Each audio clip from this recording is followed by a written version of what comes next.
Hello and welcome to the adventures of Robert Wedderburn. Today we're going to be taking a look at a strong mammal that is both a herbivore and responsible for the second largest mammal migration in the world, the blue wildebeest. The blue wildebeest is a keystone species on the African plains and the Vachelia savanna biomes. The blue wildebeest natural habitat consists predominantly of open plains and African savannas. They are also found in very arid regions such as Namibia and the Kalahari Transfrontier Park. The blue wildebeest is diurnal, meaning that it is mostly active during the day.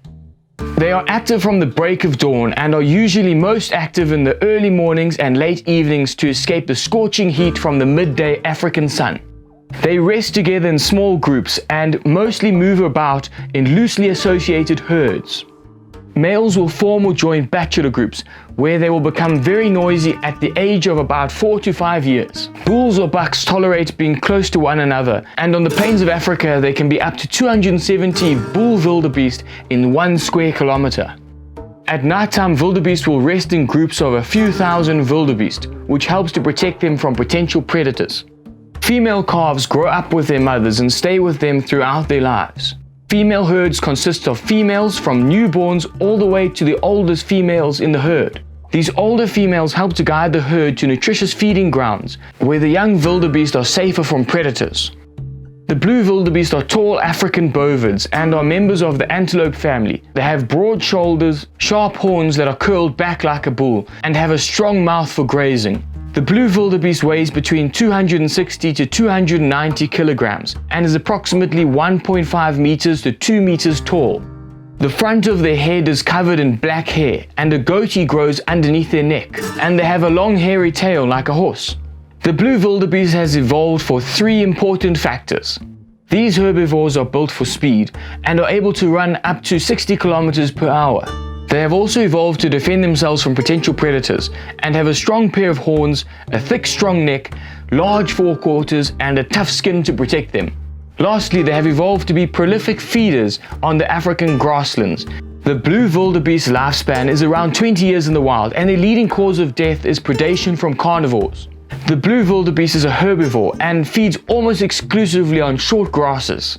Their broad mouths are well adapted for eating large quantities of short grass. They are a highly active species and they can consume large quantities of grasses in a very short period of time. They are often seen with a plain zebra, which will graze on the upper, less nutritious part of the grass, leaving behind the short, greener grass which is high in nutrition, which the wildebeest feeds on. They also need to drink large quantities of water on a regular basis and prefer to drink water twice a day, and usually drink 9 to 12 liters of water every 1 to 2 days. They play an important role in fertilizing the grass with their urine and dung. Their main predators include lions, leopards, spotted hyenas, African wild dogs, cheetahs, crocodiles, and humans. Some of the man-made threats to wildebeest include the increase in agricultural practices, fencing that interrupts traditional migratory routes between wet and dry season ranges, diseases passed on from cattle such as sleeping sickness, and poaching for their hides and meat.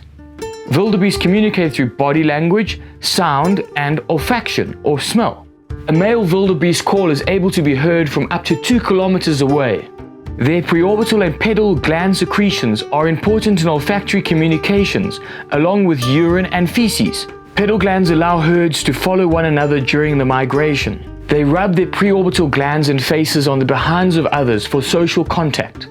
They also sniff and rub their noses and necks on other individuals. Buck blue wildebeest become sexually mature at around 2 years of age, and females can conceive at around the age of 18 months, but usually only begin to breed after the age of 2 years. They are a polygamous and promiscuous antelope species. Their mating season or rut coincides with the end of the rainy season and usually lasts about 3 weeks.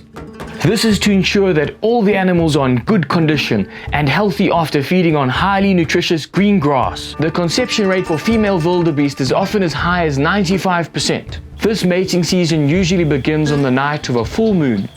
During this period, testosterone production in males peaks and increases calling and territorial behavior. Males will clash and compete for females and establish dominance over rival males. They will also snort and bellow and dig their horns into the ground.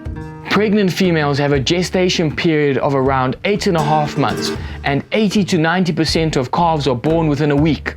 Doe wildebeest give birth to a single calf, usually around midday, and the calves will be up on their feet and walking within a few minutes. By the end of the day, they are able to stand steadily and strongly to help ensure their safety from opportunistic predators that night. Baby calves weigh around 19 kgs at birth and remain close to their mothers and suckle for around a year. A group of blue wildebeest is called a confusion or a herd. The wildebeest is also known as the gnu for the sound that it makes, and the name wildebeest is the Afrikaans for wild beast. Male wildebeest are called bulls or bucks, and females are called cows or does. Both male and female wildebeest have horns. Although they are antelopes, their horns give them a very similar appearance to bovines, and they have very similar horns to the African buffalo, which they are often confused with. These horns are an important line of defense against predators. The only other living species of wildebeest is the black wildebeest from southern Africa. Hybrids between these two species have been recorded, and studies reveal many disadvantageous abnormalities relating to their teeth, bones, horns, and skulls. Some populations of blue wildebeest migrate, while others are sedentary. In the Ngorongoro, most wildebeest are sedentary, while in the Serengeti and the Tarangina ecosystems, populations are largely migratory, although small resident sedentary populations do also exist. In the Masai Mara National Reserve, the numbers of sedentary blue wildebeest have dwindled from 119,000 in 1977 to only 22,000 in 1997. The sharp drop in population is thought to be largely the effect of the increase of agriculture and cattle in the region. There are around 1,550,000 blue wildebeest in the wild today. Each year, herds of thousands of blue wildebeest congregate in the Serengeti, where they give birth to their young. Once all the young have been given birth to, the herd begins the second largest mammal migration in the world. The blue wildebeest travels from the southeastern Serengeti towards Lake Victoria in the west, and then turns northwards to head towards the Mara River, which is believed to be the best place to witness the Great Serengeti Migration. It is also believed that this is the biggest mammal migration in the world, but that record is held by the 8 million fruit bats that travel through the Kasanka National Park in Zambia. And the longest migration in the world is held by the Arctic tern, which travels each year from Greenland to Antarctica and back. The blue wildebeest is classified as a species of least concern on the IUCN Red List of Threatened Species. I hope that you enjoyed this wildlife documentary about the blue wildebeest. If you've got any questions about the blue wildebeest, then comment below and I'll get back to you. If you haven't already liked this video, give it a like, subscribe to my YouTube channel, don't forget to hit the bell icon so that you can receive further notifications about my YouTube videos, share this video with a friend, and I look forward to seeing you on my next wildlife adventure.